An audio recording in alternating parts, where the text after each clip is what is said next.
Hello everyone, this is an image. Welcome to another video. In this video, we're going to talk about one of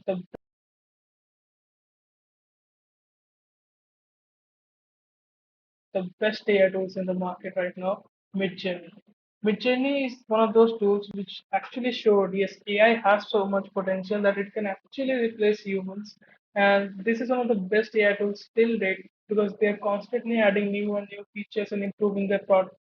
So it's very important and also very easy to learn this tool in nowadays because this tool can get you stock images, can get you drawings, can get you everything, anything and everything which requires visual, some kind of visual element. So without any wasting any time, let's get started and I'll show you the whole process from creating what how to start using Midjourney to how to create amazing images and with the prompt format also so that you know like from the day one you are an expert. All right, so let's get started. So as you can see, this is the Midjourney's original website. The URL is midjourney.com. And when you reach here, you won't see any place to generate actual images. For that, you have to create a Discord account and you have to join their beta server from here. All right, so to join beta, they will direct you to Discord. And if someone does not know what Discord is, it's basically like WhatsApp but anonymous. So it has WhatsApp like messaging capabilities, but there your identity is completely anonymous and no one knows you.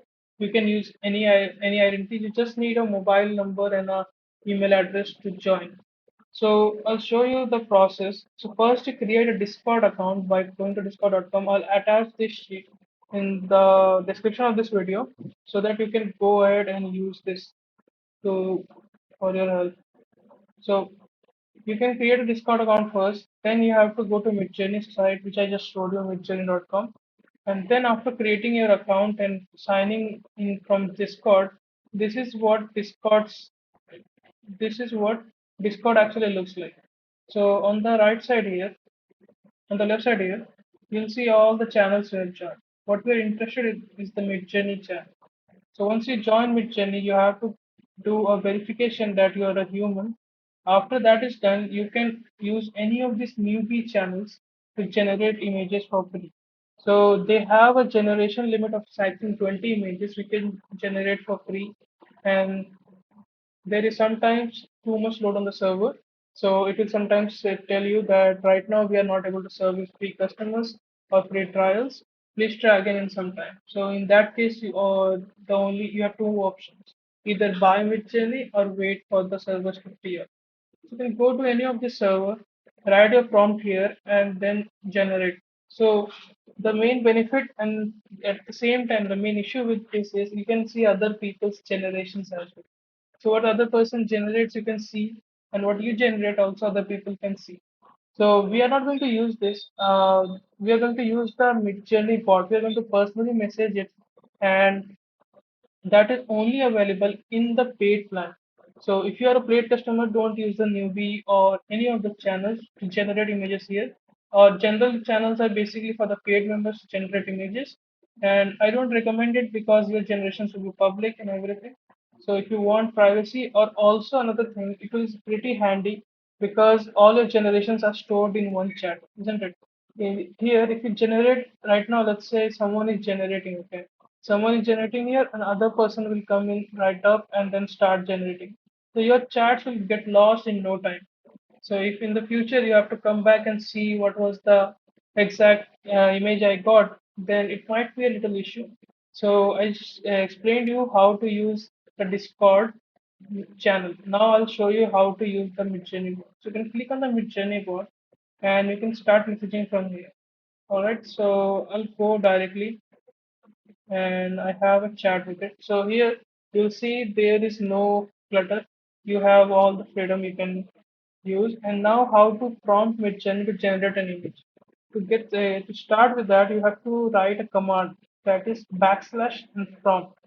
No, backslash and imagine. So as you can see, once you type backslash, all the available commands come up. So you can use imagine. And then in this box, you have to fill in what you're looking for. So just for example, I'm going to write something like a horse in a beautiful green land.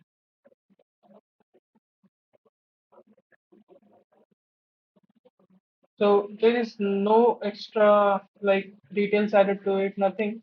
It's just a sample prompt. I'm just generating it to show you how basically Midjourney works. And I'll show you intricate details by which you can fine tune your prompts to get better and better images.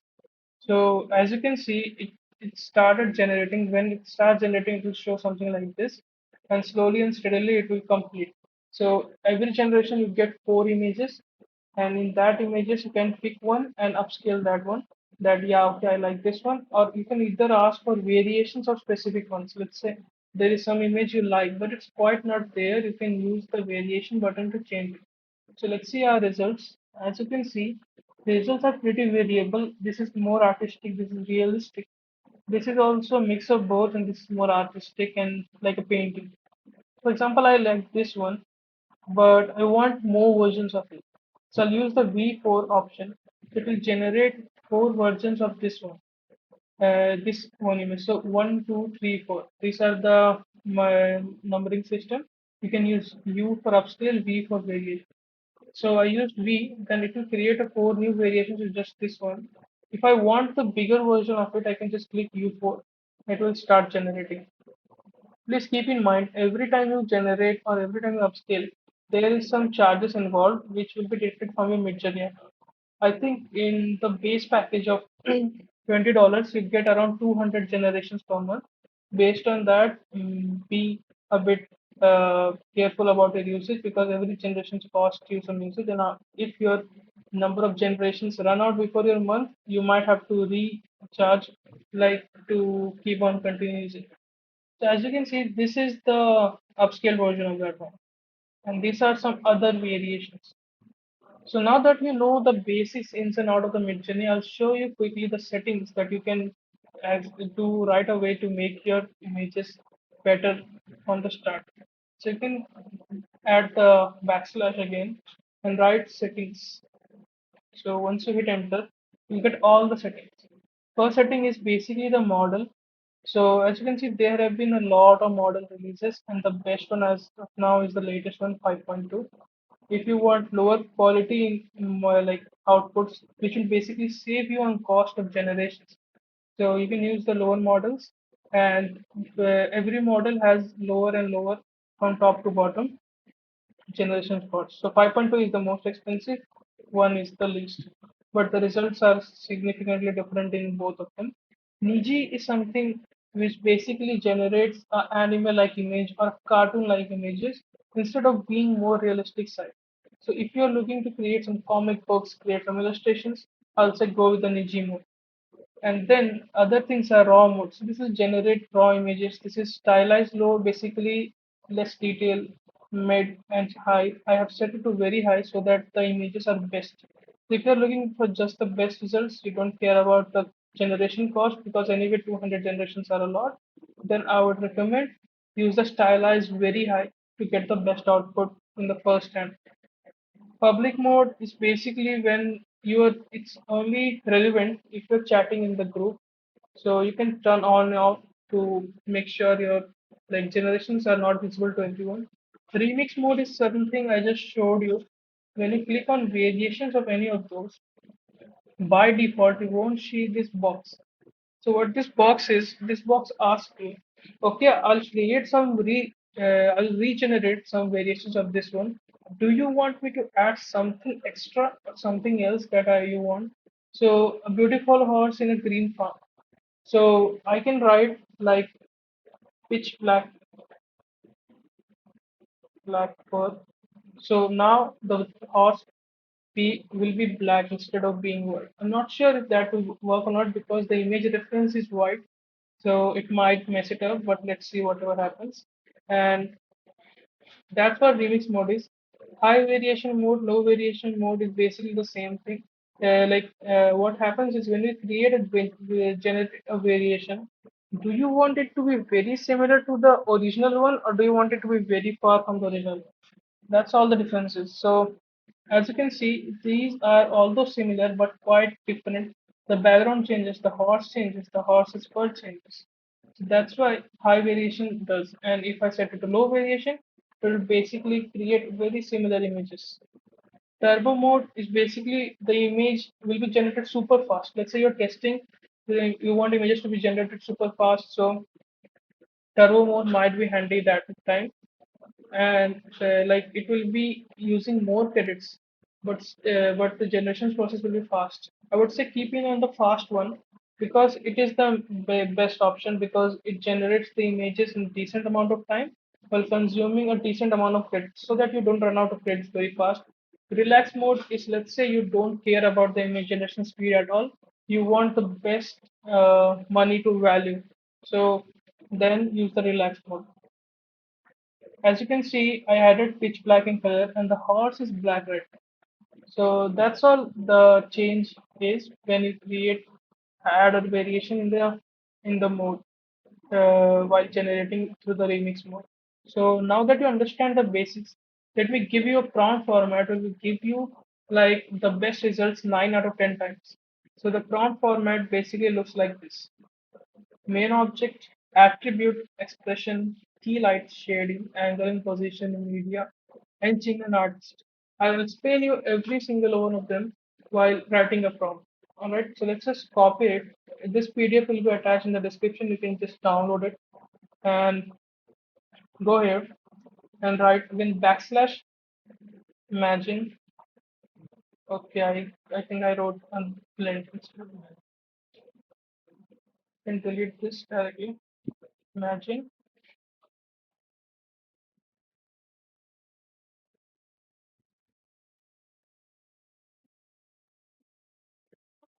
Okay, now it's good. So now I have added the prompt format. So as you can see, the first there is a main option. So what is the main subject of your image? So let's say I want to generate an image like recently India landed on the south pole of the moon.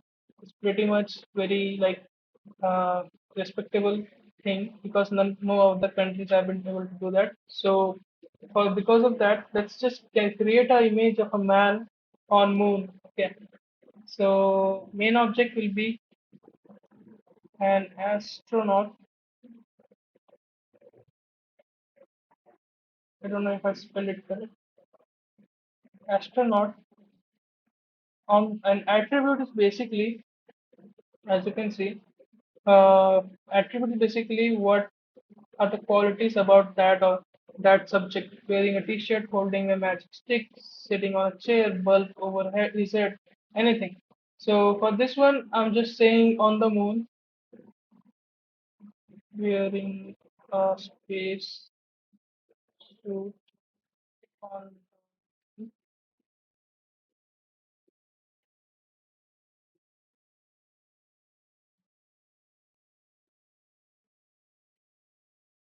Astronaut wearing astronaut wearing a spacesuit on the moon. What is the expression? So expression is basically smiling, sad, anything else. Inside of spacesuit, you obviously won't be able to see anyone's face. So let's not add the expression in this case. And yeah, this prompt format is there to help you out to decide what elements to add or what things to specify. If you think something is not relevant to your use case, you can obviously remove that. That's not an issue. So now key light comes. So basically that means lighting. So anime key light, cinematographic, cinematic, volumetric lighting, anything. So I'm going to do with cinematic lighting. So now shading comes in. If you want it to be detailed, you want it to be smooth. So I want a smooth texture. So let's say just smooth shading.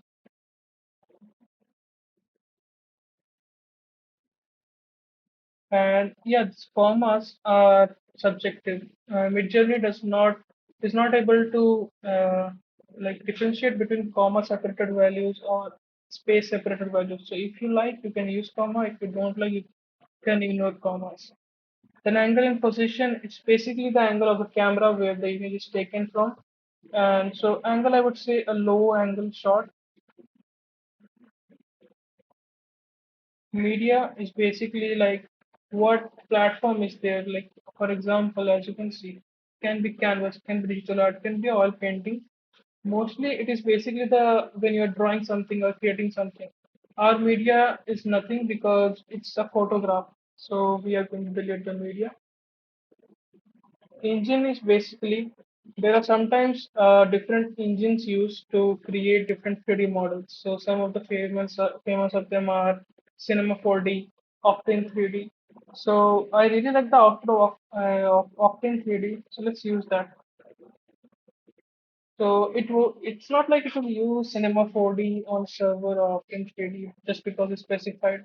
It will basically fetch the database of those images which is generated by those engines and try to replicate the feel of them in your image. And similarly, artist is basically if you are looking for a painting, so you can add Vincent Van Gogh, you can add Da Vinci, any modern artist also works. So right now it's an image. We don't care about artists. So let's just delete that and hit render. So this prompt format makes you able to think in a direction. It's not like it's a concrete thing that you have to use no matter what. There are 8 attributes or 9 attributes. You have to use all of them. It's not like that. It's basically there to help you out deciding what to keep and what to not. Otherwise, if the prompt format was not there, you would have written an astronaut on the moon. That's all. But just because we gave it so much detail, it will give you exactly what you're looking for. So let's wait for the image to generate, then we can continue.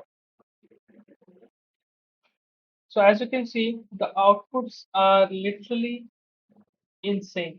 So this one is pretty like not so good. I'll admit that. But we're not looking for a face inside of it anyway. This one's pretty nice. This one is also good, and this one is also. I say I like both of these, but this one is better. But I just want some more variations of it. So let's generate some variations of the third one, and let's upscale this one also.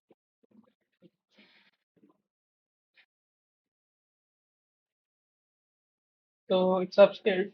As you can see, this looks pretty good. Now I'll show you something even crazier.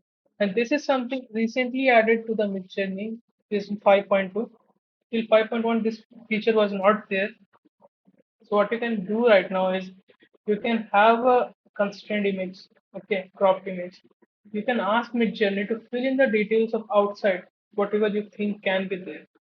You have two options there also. You can let Midjourney decide what's there. You can define yourself also what you want there. All right. So I think these generations are even crazier. So yeah, this one looks pretty nice. Looks like the sun is behind him. But this one is pretty the best. Let's do it on this one. So I'll show you what does that mean. So we'll perform two actions. One will be to go in either side, left, right, top, bottom. Okay, we want some what is there on the right. So as you can see, the person looks like he's looking at the right. So let's see what is on the right. So let Midjourney decide for this time, and we'll see what's there. Another cool thing you can do, let's say you got this image, but it's quite not there. You are want to upload this somewhere, but the image is getting cropped up too much. So you want to be a bit more zoomed out, so you have other things outside of it. So you can just simply use any of these. You can use 2.2x, 1.5x, or any custom value. So let's go for the 2x one.